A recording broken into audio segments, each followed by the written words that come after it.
Feliz sábado a todos. Feliz sábado a todos. Con mucha alegría aquí estamos una vez más. Bien caliente en la casa de Dios. Qué alegría poder estar aquí, veros a todos.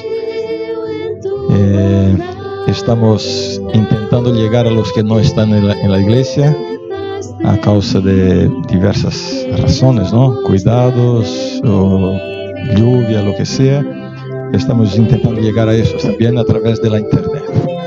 Y estamos haciendo 2 emisiones a la vez, distintas. Una por Facebook a través de esta cámara y otra por YouTube a través de la otra cámara. Por supuesto, aún todavía tenemos limitaciones en los equipos, pero estamos trabajando para mejorar un poco o mejorar mucho este proceso de emisión, ¿no? Para que se quede más atractivo, confortable para los que no pueden acudir a la iglesia. Nos encantaría saber de los que estáis acompañándonos por internet, ya sea por Facebook o YouTube. Nos encantaría saber cómo estáis recibiendo la señal y el sonido. Entonces entra ahí donde estás, o YouTube o Facebook, y comenta, por favor, si te está llegando bien, si estás escuchando bien, cómo está, para que podamos después evaluar mejor este tema también. Muy bien, nosotros comenzamos desde la última vez que estuve aquí, comenzamos a estudiar el tema de la Trinidad. ¿Os acordáis? ¿Cuántos de vosotros estabais aquí en el primer tema que vimos? ¿Cuántos estabais?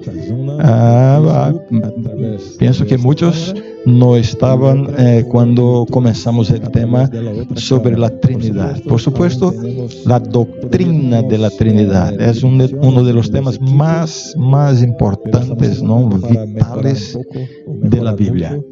¿No? Cuando hablamos de la Trinidad, estamos hablando de qué? Del mismo Dios, ¿no? Dios Padre, Dios Hijo, Dios Espíritu Santo, la Santísima Trinidad. Y seguramente tenemos, pienso que todos sabéis que en el curso de la historia del cristianismo, ¿no?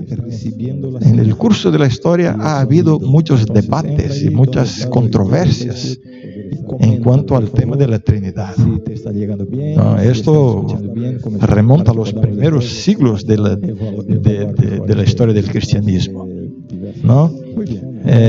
Quizás el principal punto contestado, debatido, en que hay controversia, sea con relación a la divinidad del Hijo Jesús. Hablamos de Dios Padre, Hijo y el Espíritu Santo. Pero además de eso hay otras controversias. Y yo comentaba en el primer tema, y por eso me puse a predicar sobre este asunto, este tema.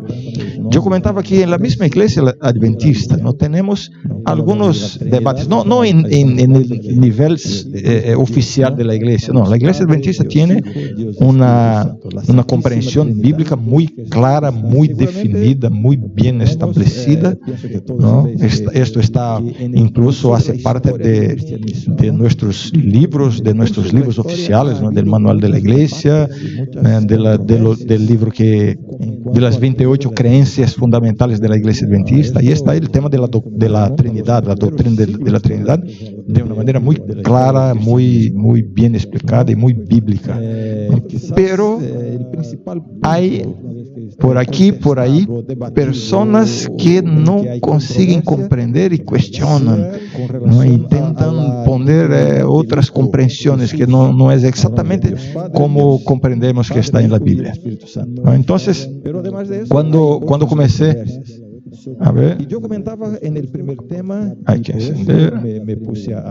Cuando comencé el primer tema, yo comentaba que os dije, ¿no? Que iba a presentar el tema, este asunto, esta doctrina de la Trinidad en 4 temas, en 4 sermones. El primer, hace 2 semanas, fue ahí, la visión de los pioneros acerca de la Trinidad. ¿No? Y lo que vimos es que hay una denuncia, una acusación por parte de algunos, incluso miembros de la iglesia, que dice, no, la iglesia adventista ha cambiado su visión, su interpretación, su comprensión acerca de la Trinidad, porque los pioneros, ¿no?, los fundadores de la iglesia adventista rechazaban la doctrina de la Trinidad. La iglesia ha cambiado. ¿Y qué respuesta presentamos aquí a los que estabais aquí? Confirmamos que de hecho la iglesia ha cambiado, no que haya cambiado, sino que haya ampliado su comprensión. Y vimos exactamente cuál era la visión de los pioneros y cómo ellos tenían en mente cuando se hablaba de la doctrina de la Trinidad. No pensaban en la Trinidad como está en la Biblia, sino como enseñaban las iglesias de su época, que era una enseñanza completamente confusa, equivocada, ¿no?, que no es bíblica. Entonces ellos dicen, cuando se dice que ellos rechazaban la doctrina de la Trinidad, no es que rechazaban la doctrina como está en la Biblia, sino que rechazaban como se estaba allí en estas otras iglesias, ¿no?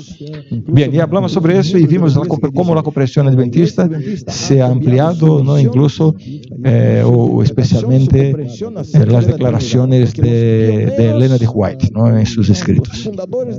Y hoy quiero comentar un poco más, con un poco más de detalles, el tema de la Trinidad en la Biblia, ¿no?, que es el tema número 2. La Trinidad en la Biblia. ¿Vale? ¿Cuántos estáis dispuestos y deseosos de escuchar el tema? A ver, entonces, amén, digan, amén, para motivar al predicador, ¿no? Esto es. ¿Qué enseña la Biblia sobre el tema de la Trinidad? Voy a comentar algunas cosas que pienso que he hablado la primera vez, ¿no? Cuando hablamos de la doctrina de la Trinidad, que quede claro que este no es un tema explícito en la Biblia, o sea, la Biblia no presenta o no tiene la palabra Trinidad. No existe ahí en la Biblia la palabra, el término Trinidad. Y algunos afirman, mira, la Biblia no habla de la Trinidad, porque no existe la palabra Trinidad en la Biblia. El hecho de no estar la palabra no significa que no está el concepto, porque tenemos muchas doctrinas y conceptos bíblicos importantes que tampoco están explícitos o con una palabra explícita en la Biblia. Hablamos, por ejemplo, de la doctrina de la salvación, que se llama soteriología. Esta palabra no existe en la Biblia. Sin embargo, el tema de la salvación es el tema predominante en todas las escrituras, ¿no? La cristología o la doctrina de Cristo, la palabra cristología tampoco está en la Biblia. Sin embargo, sabemos que la Biblia presenta a Cristo desde la primera a la última página de las escrituras. El hecho de no haber la palabra cristología no significa que el concepto no exista. Y así otras palabras, la pneumatología, que es la teología del Espíritu Santo, ¿no? Hablamos de la encarnación de Jesús, el mayor milagro. Para mí es el mayor milagro que el universo pudo contemplar. Dios haciéndose hombre, la encarnación. Esto es fundamental, es crucial, es vital para la comprensión teológica, ¿no?, de la Biblia. Sin embargo, la palabra encarnación tampoco está en la Biblia. Pero el concepto, la información, la verdad está presente. Entonces, cuando una persona dice así, no, yo no creo en la doctrina de la Trinidad porque la palabra Trinidad, la Biblia no menciona la Trinidad. El hecho de no estar ahí en la palabra no significa que el concepto no está. ¿Vale? Entonces vamos a ver ahora algunas informaciones sobre este punto, ¿no? Hay un pasaje, un texto, un versículo de la Biblia que ha sido utilizado para mostrar que sí, el tema de la Trinidad es explícito en la Biblia. Y os muestro este texto. 1 Juan 5:7. No sé si todos pueden contemplar el texto, pueden leer, los que están más lejos, ¿no? Mira lo que dice el texto. 1 Juan 5:7 dice, porque 3 son los que dan testimonio en el cielo, el Padre, el Verbo, que es Jesús, y el Espíritu Santo. Y estos tres son uno. Y tres son los que dan testimonio en la tierra: el Espíritu, el agua y la sangre. Y estos tres concuerdan. ¿Qué tal el tema de la Trinidad con este texto? ¿Está claro? Está clarísimo. Pero te digo una cosa: si tú vas a dar un estudio bíblico sobre la Trinidad, no uses este texto. Este texto no nos sirve. Te explico por qué no sirve si está en la Biblia. Mira, nosotros sabemos, me encanta esta participación, no te preocupes, me encanta que tengamos ahí esta, ¿cómo se dice? Eso, que no tengo la palabra aquí, pero sabéis de qué estoy hablando. Mira, sabemos que lo que tenemos en la Biblia que tenemos aquí en las manos son traducciones, ¿no? Traducciones de los manuscritos. Y hay muchos manuscritos, miles y miles y miles de manuscritos. No existe un texto antiguo con tantos manuscritos cuanto la Biblia. De lejos es la que más hay manuscritos. Y por supuesto, con tantos manuscritos y tantas traducciones, ha habido o hubo algunos problemas de traducción. Y como hoy tenemos acceso, cuando yo digo tenemos, quiero significar los expertos, ¿no? Los eruditos, los que se dedican a eso. Ellos comparan los manuscritos. Mira, es como tomar un texto de la Biblia, aquí está ese texto, mira, voy a buscar aquí una porción de manuscritos y voy a comparar a ver si está bien traducido, ¿no? Y a veces se encuentra un problemita aquí, otro problemita ahí, en términos de traducción. Pero eso no compromete el sentido de la Biblia, ¿no? Sin embargo, cuando vamos a hacer un estudio profundo, queremos establecer una doctrina, una verdad, no podemos utilizar solamente una versión de la Biblia. Debemos buscar varias traducciones diferentes para poder comparar. Mira, aquí está un texto, dice una cosa, pero mira, aquí una palabra diferente, quizás el sentido no es bien así, y así hacemos. Pero para la lectura y el estudio, como solemos hacer, ¿no? Para la vida espiritual, no hace falta buscar tantas versiones, porque estas distinciones de traducción no comprometen el sentido. Pero hay algunos textos en que hubo acréscimos. La palabra acréscimo está bien en castellano. Fueron añadidos o términos o palabras que de hecho no están presentes en la mayoría de los manuscritos. Entonces mira, hay una porción de manuscritos. Y ahí tú tomas un pasaje de la Biblia y vas a ver, y ahí en un manuscrito hay una palabra o una expresión que no está presente en otros manuscritos. ¿Qué podemos deducir? Que la persona que escribió esta copia introdujo, introdujo eso, ¿no? Y eso se nota, los expertos identifican bien eso. Tanto que en muchas Biblias, yo no sé en castellano, pero en portugués, la Biblia más común, que es la de Almeida, revista y actualizada, estos textos que no están presentes en los principales manuscritos son identificados con una señal. Ahí está una señal. Yo doy una mirada aquí en mi Biblia, Biblia castellano, y no hay esa señal.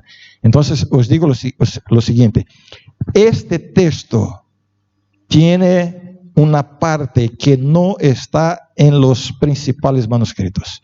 Así que es considerada, esta parte, ya os voy a mostrar, esta parte es considerada una coma joanina, o ¿cómo se dice? No me viene el término, en portugués sería una adicción, pero un añadido, gracias, Thais, un añadido que no está presente en los principales manuscritos. Así que no debemos utilizar este texto para probar la Trinidad, ¿vale? Como está en la mayoría de los manuscritos, sería así. Mira, a ver, sería así. Esta parte central no está presente en los manuscritos, la mayoría de los manuscritos. Entonces ese texto sería: porque tres son los que dan testimonio: el Espíritu, el agua y la sangre, y estos tres concuerdan. O sea, el texto no está hablando de la Trinidad, ¿vale? Yo quise presentar este pasaje para aclarar el tema, porque mucha gente usa ese texto para probar la Trinidad, y no es el texto que era eso. Y ahora alguien puede pensar, me encantaba ese texto, porque cada vez que alguien me decía que no creía en la Trinidad, le mostraba ese texto. Ahora ya no puedo hacer. Ahora ya no tengo una prueba. Entonces, si piensas que no tienes una prueba, toma nota, porque te voy a dar un montón de pruebas ahora. ¿Vale? Toma nota, los textos que vamos a avanzar. Voy a comenzar, voy a dividir en 3 partes aquí, ¿vale? No será demorado. Voy a hablar la Trinidad en el Nuevo Testamento, luego la Trinidad en el Antiguo Testamento, y finalmente la unidad y la pluralidad de Dios. ¿Está bien así? ¿Vale? ¿Cómo están? ¿Dispuestos? ¿Despiertos? ¿Todavía? ¿Animados? ¿Seguimos? Ánimo, ánimo. Víctor, ánimo, hombre. ¿Vale? Vamos. La Trinidad en el Nuevo Testamento. Yo comienzo por el Nuevo Testamento porque en el Nuevo Testamento es abundante, ¿no? Las evidencias, la existencia de que Dios, nuestro Dios, existe. El único Dios existe en 3 personas. 3 personas que son iguales en poder, en omnisciencia, omnipresencia, en eternidad, en amor, en todo. Pero son 3 personas distintas que hacen la existencia de este único Dios. Quizás alguien está teniendo un nodo en el cerebro ahora, ¿no? ¿Cómo son 3 y es uno? Así es. No es algo sencillo de poner ahí en la mente, pero así es. Y vamos a ver entonces algunos textos del Nuevo Testamento que nos muestran eso. San Mateo capítulo 3, versículos 16 y 17, está hablando del bautismo de Jesús. Del bautismo de Jesús. Ese texto nos muestra la distinción de los 3, ¿no? Porque dice así el texto. Y Jesús, el Hijo, ¿no? Aquí conmigo todos. Jesús, el Hijo. Y Jesús, después que fue bautizado, subió luego del agua. Y he aquí los cielos le fueron abiertos y vio al Espíritu de Dios. Ahí está el segundo.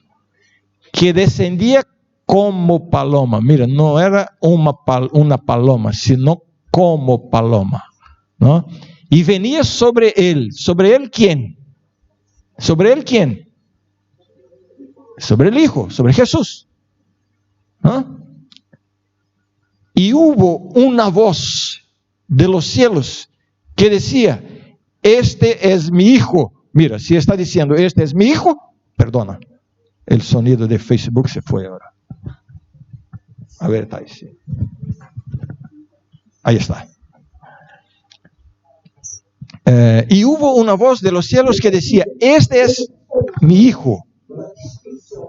Si está diciendo Hijo, entonces significa que él es Padre.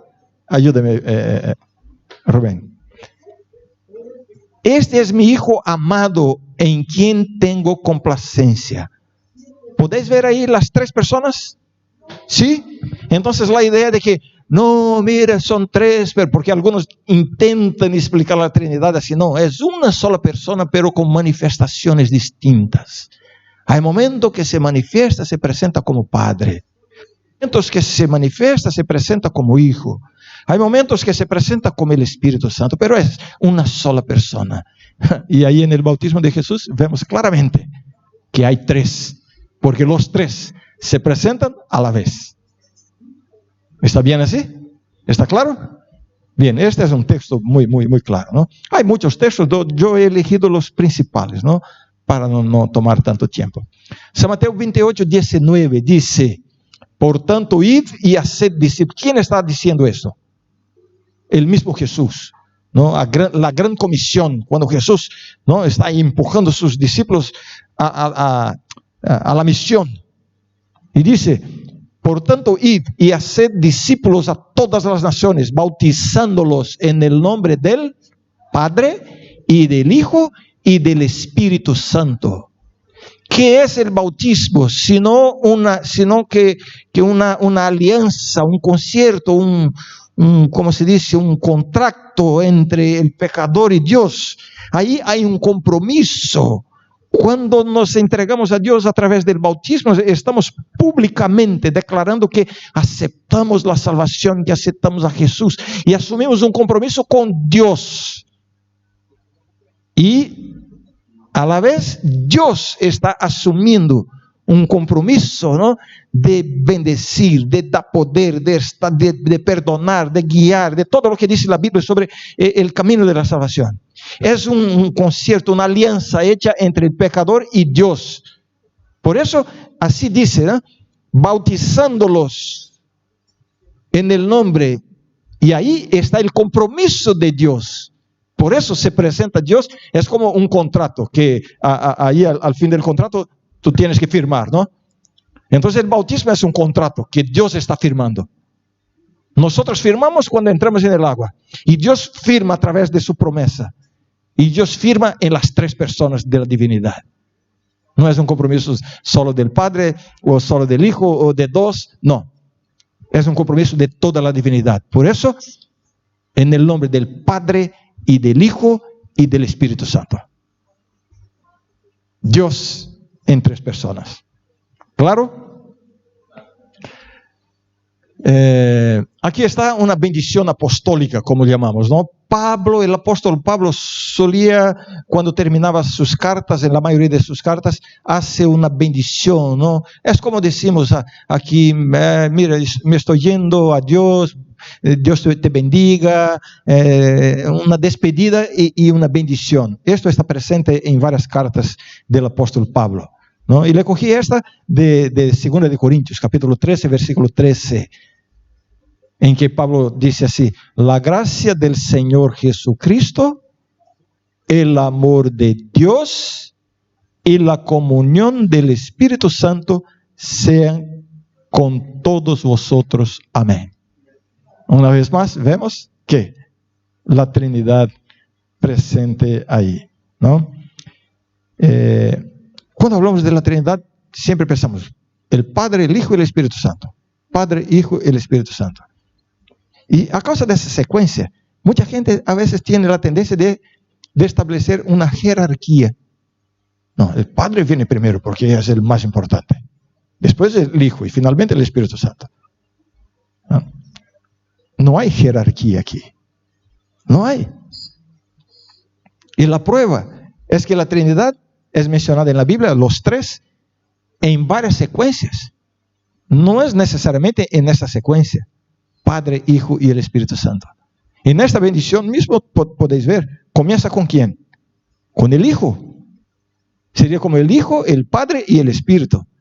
Y tenemos varias veces eso. Aquí hay una colección de pasajes bíblicos que presentan, ¿no?, con las referencias a la Trinidad en diferentes secuencias. Efesios 4, 4 al 6. Presenta el Espíritu Santo, el Hijo y el Padre. Primera de Pedro 1, 2. Padre, Espíritu Santo y Hijo. Judas 20 y 21. Presenta el Espíritu Santo, Padre y el Hijo. O sea, no importa la secuencia. No hay una jerarquía aquí. No hay una jerarquía. Por supuesto, hay una decisión de funciones. Es como si los tres se reunieran, ¿no?, y decidimos: mira, vamos ahora a hacer un plan para salvar a la humanidad, ¿no? Por supuesto, este plan fue hecho antes que existiera la humanidad. El pecado no tomó Dios de sorpresa. Dios ya estaba preparado para eso.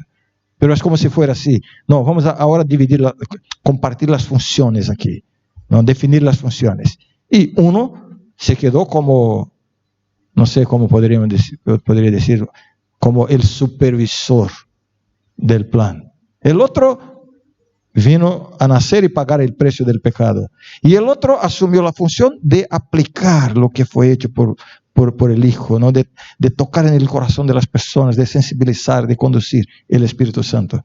Esto es solo una cuestión de funciones que ellos establecieron. Pero cualquiera podría ejecutar cualquiera de las funciones. ¿Está claro eso? Por eso no presenta exactamente en la secuencia. A ver, vamos a hablar ahora, yo he hablado sobre la Trinidad en el Nuevo Testamento. Ahora, la Trinidad en el Antiguo Testamento. Y algunas personas suelen no afirmar que no encontramos la Trinidad en el Antiguo Testamento, porque en el Antiguo Testamento es monoteísta, como si la idea de la Trinidad no fuera monoteísta, ¿no? Es monoteísta, no vemos más de una persona en el Antiguo Testamento, pero esto es una equivocación. Claramente vemos más de una persona de la divinidad en el Antiguo Testamento.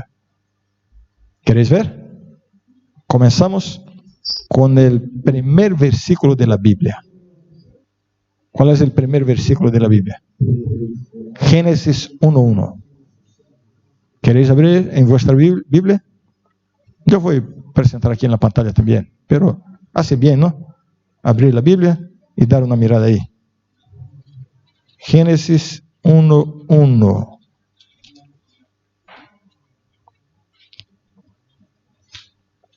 Aquí en mi Biblia dice así: en el principio creó Dios los cielos y la tierra. Aquí está el primer versículo de la Biblia. La Biblia comienza con Dios. En el principio creó Dios, el único Dios, ¿vale? El único Dios. En el principio creó Dios los cielos y la tierra, ¿vale? ¿Cuál es la palabra? Vosotros sabéis que existen varias palabras, varios nombres de Dios. Jehová, el Señor, hay varios términos, varios nombres que se dan a Dios, ¿no?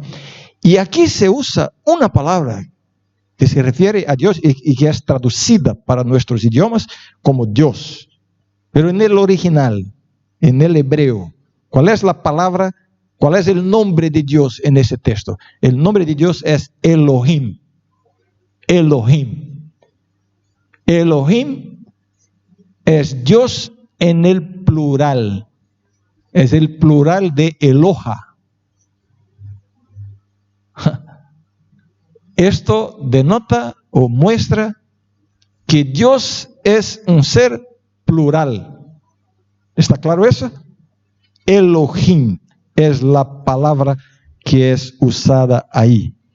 Algunos dicen, no, está en el plural porque eso significa un plural de omnipresencia. Entonces, no, Dios es omnipresente, por eso la Biblia trae en plural. Pero cuando vamos a la gramática del hebreo, yo no soy experto en eso, pero consulto los expertos, ¿no? Y vemos lo siguiente: si fuera un plural por omnipresencia, entonces gramaticalmente exige que el verbo también estuviera en el plural. Pero el verbo está en el singular, lo que muestra que es una persona, un solo ser, cambiar la palabra persona, un solo ser, pero un ser plural. Ahora, no sé si os cuesta pensar en cómo es este tema de un ser plural. Ya lo voy a explicar. Déjame seguir con algunos otros textos, ¿no?, que muestra eso. Génesis 1:26. Entonces dijo Dios: hagamos al hombre a nuestra imagen, conforme a nuestra semejanza. ¿Quién está hablando? ¿Quién está hablando? Dios. ¿Con quién está hablando? ¿Con quién? Cuando decimos así, hagamos, vayamos. ¿Cuándo decimos eso? Cuando estamos hablando entre nosotros. Dios no podría estar hablando eso con un ángel, porque un ángel no tiene poder de hacer el hombre, de crear. Dios no podría estar hablando con un ser de otro planeta que haya creado, porque una criatura no puede participar en el proceso de creación, porque la criatura no tiene poder creador. Entonces, cuando Dios dice hagamos, está hablando entre seres que pueden hacer, o sea, solamente Dios. Y si está diciendo hagamos al hombre a nuestra imagen, conforme a nuestra semejanza, ¿qué significa eso claramente? Plural, no hay duda. ¿Está claro eso? ¿No? Indica que Dios no está solo en una persona, ¿no? Y vemos, hay textos que muestran que, mira, yo voy a mencionar, no voy a leer, voy a mencionar Job 33:4, que muestra que el Hijo estaba ahí participando, que el Espíritu Santo estaba participando de la creación. Y en Juan 1:3 muestra que Jesús también estaba participando de la creación. O sea, en el contexto bíblico se ve claramente los tres actuando en el proceso de la creación. Por eso, hagamos al hombre a nuestra imagen. Es un Dios plural, claramente, ¿no? Otro texto, Génesis 11:7. Ahora pues descendamos y confundamos allí su lengua para que ninguno entienda el habla de su compañero. ¿Cuál es el contexto aquí? ¿De qué se está hablando aquí? A ver, ¿de qué? De la Torre de Babel, ¿no? Entonces, en toda la confusión, en toda la rebeldía que estaba pasando, ocurriendo ahí, entonces Dios decide tomar una providencia para parar la rebeldía. No solamente para reprender, sino para impedir que ellos fueran aún más lejos. Fue también una actitud de misericordia de Dios, ¿no? Para interrumpir el progreso de la rebeldía. Y entonces Dios decide confundir las lenguas, ¿no? Y como dice Dios, descendamos y confundamos. ¿Quién está hablando ahí? Dios en plural, ¿no? Y algunos dicen, esto es un plural de majestad.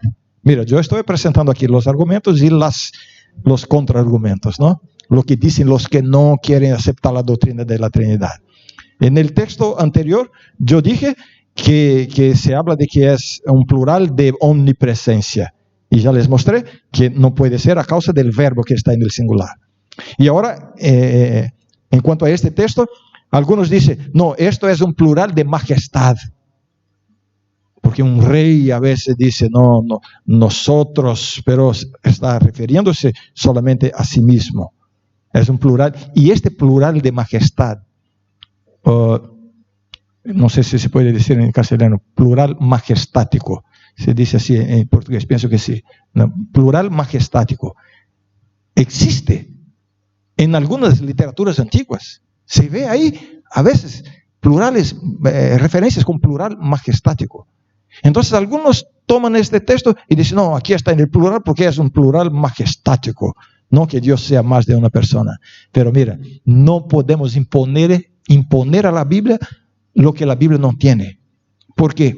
Porque no vas a encontrar en ninguna parte de la Biblia el uso del plural majestático, ni en los libros de los reyes, en la historia de los reyes. Ahí sería común encontrar plural majestático, pero la Biblia no usa el plural majestático. No está presente en la Biblia. Así que este argumento se cae completamente, ¿no? ¿Puedo avanzar? Un texto más. Estoy hablando de la Trinidad en el Antiguo Testamento, ¿no? Génesis 3:22. Y dijo Jehová Dios, he aquí el hombre es como uno de nosotros, sabiendo el bien y el mal. ¿En qué contexto pasa eso? ¿Cuál es el contexto? ¿Ah? Después que ellos se rebelaron y desobedecieron a Dios, y ahora tenían el conocimiento del mal también. Y entonces, ¿qué dijo Dios? Dijo Jehová Dios, he aquí el hombre es como uno de nosotros. ¿Nosotros quién? ¿Ellos quién? Las personas de la divinidad. Claro, es como uno de nosotros, sabiendo el bien y el mal, ¿no? Y el mismo tema, no es un plural majestático, pero ahí en este caso, si fuera un plural majestático, exigiría la siguiente construcción. He aquí el hombre es como nosotros, y no como uno de nosotros. Si fuera el plural majestático, pero la construcción gramatical muestra que no es, que de hecho hay más de una persona, ¿no? Bien, un texto más del Antiguo Testamento, ¿o ya está suficiente?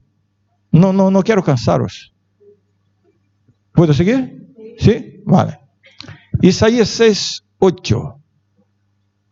Ahí para, ¿no?, conocer ese texto, ¿no? ¿A quién enviaré y quién irá por nosotros? Jehová hablando, ¿no? ¿A quién enviaré para cumplir una misión? ¿A quién enviaré y quién irá por nosotros? Entonces, la primera parte está en singular.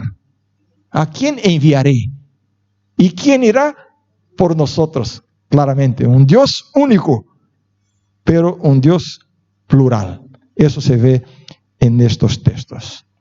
¿Está claro hasta aquí? Pienso que sí, ¿no? Ahora, unidad y pluralidad de Dios, ¿no?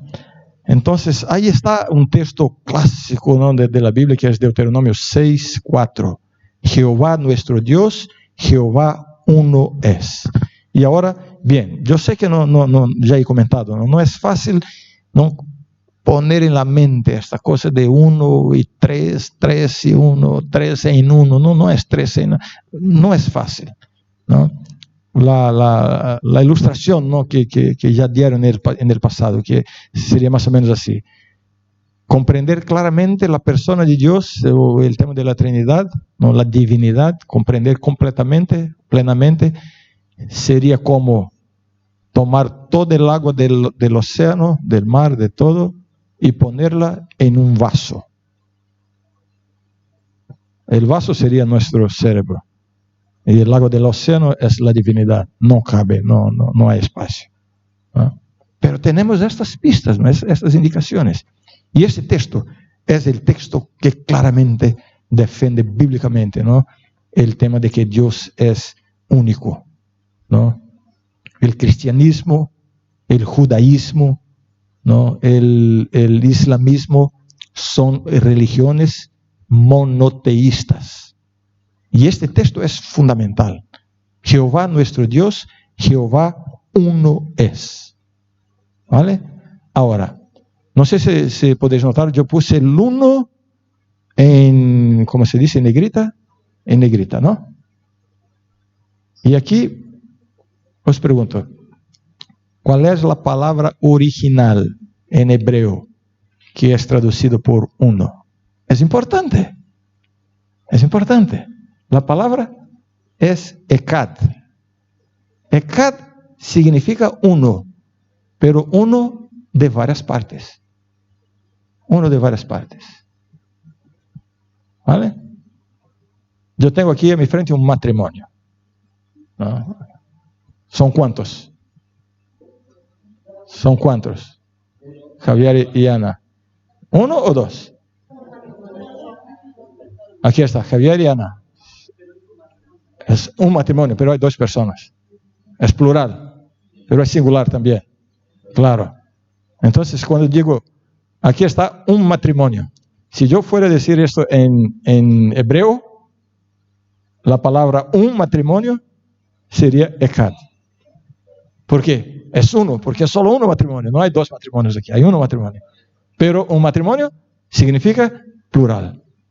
Eso es el sentido de la palabra Echad. ¿Vale? Ahora, ¿cómo podemos saber eso? En la misma Biblia.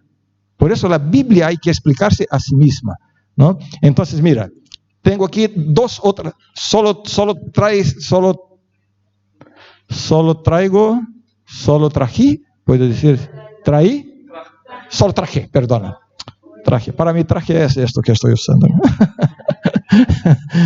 Solo traje dos textos, pero hay muchos otros, ¿no? Para no quedar muy demorado. Mira, Génesis 1:5, hablando de la creación, y hubo tarde y mañana un día. Ahí está. Si abres la Biblia en Génesis 1:5, la tengo aquí, voy a leer el texto completo. Dice así: llamó a la luz día, y a las tinieblas llamó noche, y fue la tarde y la mañana del primer día. Hay una versión que dice un día. Puede ser traducido por primer o un día. No importa. Hay varias ocasiones en que son traducidos por numerales ordinales. La misma palabra Echad. Y está diciendo que un día. ¿Y por qué aquí en ese texto se usa Echad? ¿Por qué? Porque un día en la Biblia es compuesto por tarde y mañana. Dos partes. Por eso, un día. Existe una otra palabra en hebreo que es usada cuando se quiere decir uno, en singular, único, que sería Yaqid. Entonces, cuando se habla de un singular, una mascarilla, nunca usaría Echad, sino que Yaqid. Por eso se dice que Dios es un Dios, uno es Echad, porque es plural, es más de uno. Lo mismo está aquí en Génesis 2:24. Hombre y mujer, ¿no?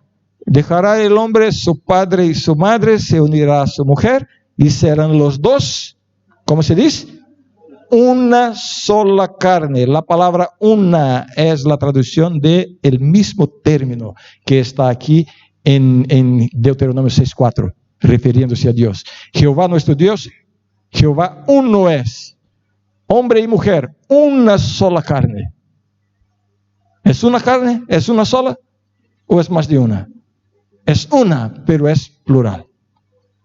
¿Está claro eso? Está clarísimo, ¿no?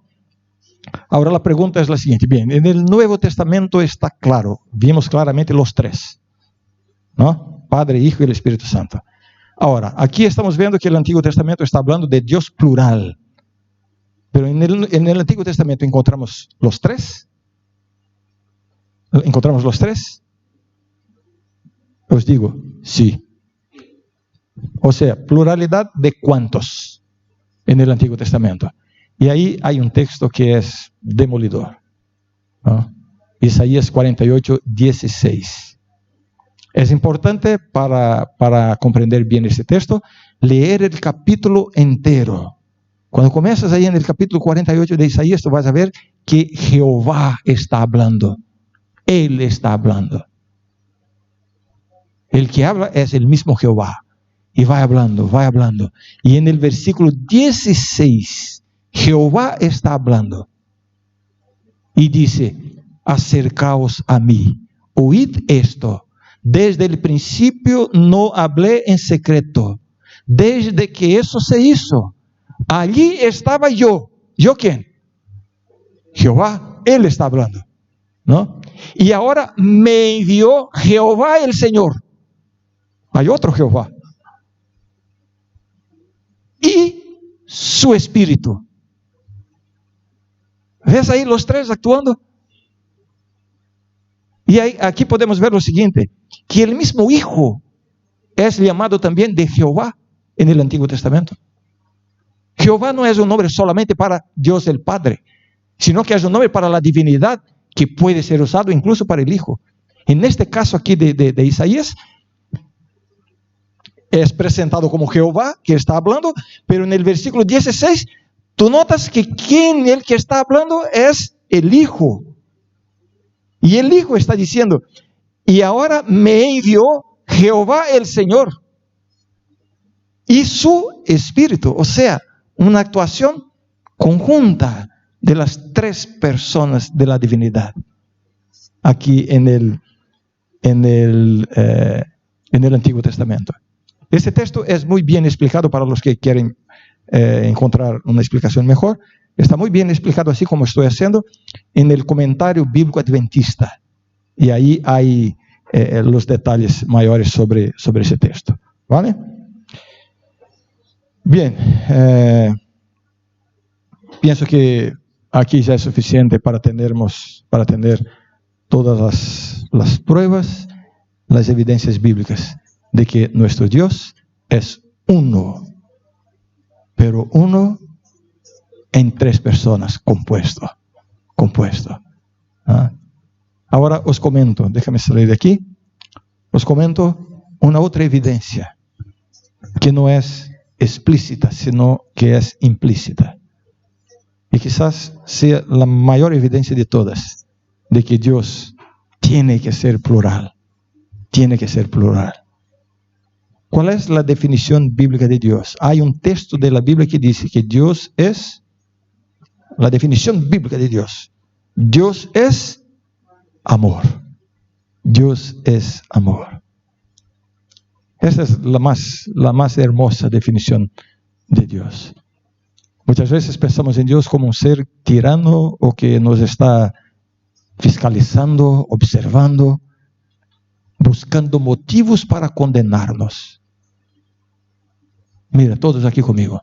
A veces tenemos una relación con Dios como si Dios estuviese buscando argumentos para condenarnos. Y vivimos una vida cristiana de culpa, de miedo.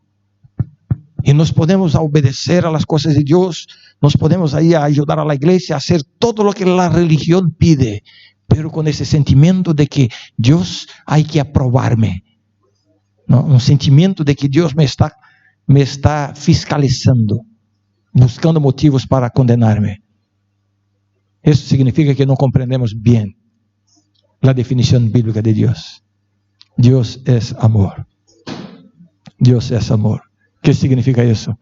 Que hacemos todo eso, la obediencia, el compromiso con la iglesia, todo lo que hacemos, pero con la tranquilidad de que Dios no está mirándome o me mirando, buscando motivo para condenarme, sino para ayudarme, para extenderme la mano, para perdonarme cuando yo caigo. Me da la mano para levantarme. Está ahí me mirando con sus ojos, pero no buscando un pecado, sino buscando una mano que se pueda tomar para levantar. Este es el Dios de la Biblia. ¿Y cuál es la evidencia de que este Dios es un Dios plural? El hecho de ser amor. Dios es amor, porque el amor requiere la existencia de más de uno. Imagínate Dios antes de la creación de todas las cosas. Dios vivía solo.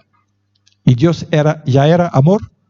Por supuesto que sí, porque Dios no muda, no cambia. Dios es amor por la eternidad. Así que antes de la creación, Dios ya era amor. Y si era amor, el amor requiere, exige la existencia de más de uno. El amor solo es posible cuando hay uno que ama y otro para ser amado. Un conjunto, por lo menos uno más. Y en este caso ya vimos 3. Por eso esta es la definición más pura de Dios. Dios es amor. Y esta es la prueba de que Dios es plural. Y cuando me quedo pensando en este amor en esta dimensión divina entre la Trinidad, ahí está la esencia misma del amor. El amor puro, perfecto, completo. Ahí no hay discordias. Imagínate si hay una pelea entre uno de los de la Trinidad. No hay. Hay una armonía completa. Hay ¿cómo se dice? Eso es, una armonía, un conjunto. ¿No? ¿Qué? Una conexión completa.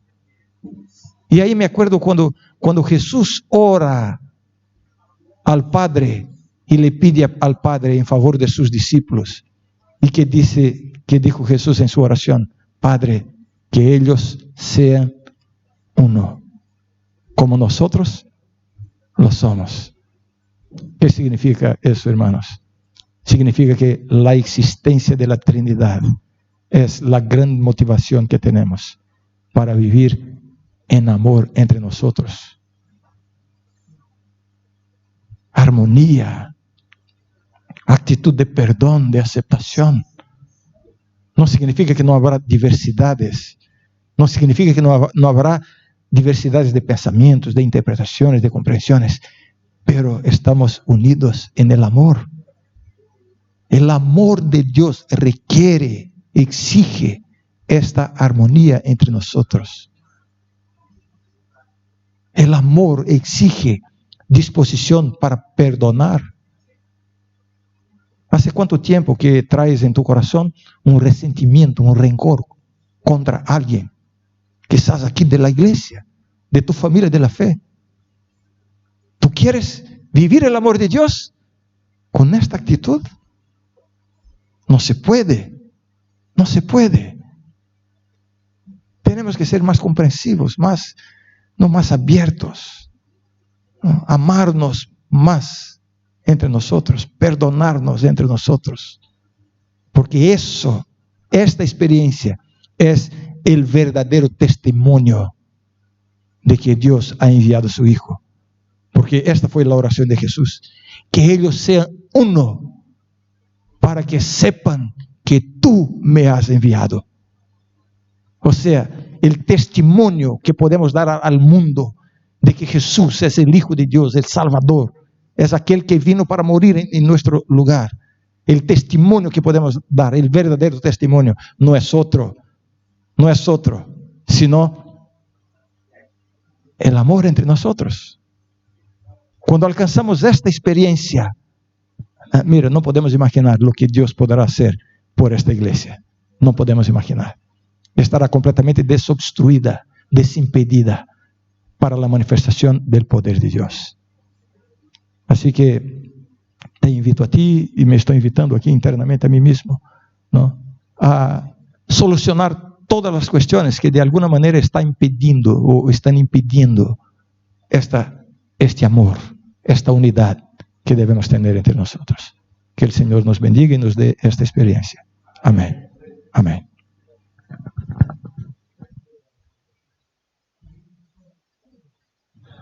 Gracias, pastor. Para concluir, entonaremos el himno anunciado, el número 16.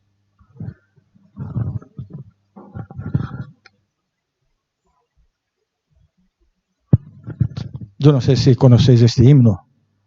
Si no conocéis, vamos a cantar a sí mismo, ¿vale? Cantar con gusto, alabar a Dios a través de esta canción. A nuestro Padre Dios es el himno. Vamos.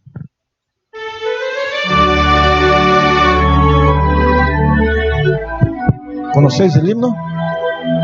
Un poco más de sonido, Alejandro, por favor. Gracias, Dios. Gracias.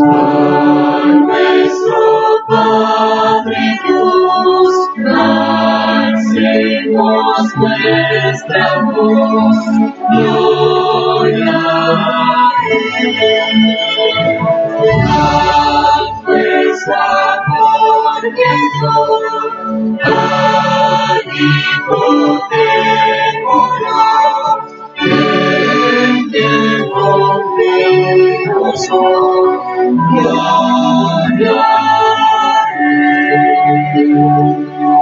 a nuestro Salvador, Dios condenador. Gloria a su sangre derramó, con ella vivo amor. El cielo mira Dios, gloria a Dios. Espíritu de Dios, vengo aquí mi voz, gloria a ti. Celestial color, de nuestras del amor, bendito el Señor, gloria a ti. Amén. Oramos. Amante Padre, alabamos a tu nombre, Señor, porque en tu palabra podemos encontrar respuestas, orientaciones seguras para nuestra vida. Fírmanos, Señor, alicérzanos en nuestra fe, en nuestra comprensión de tu palabra, y que podamos, en nuestra experiencia personal y colectiva, de alguna manera reflejar este amor, el amor puro de la Trinidad. Danos esta experiencia hoy y siempre. Te lo pedimos y agradecemos en el nombre de Jesús. Amén. Amén.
Thank you.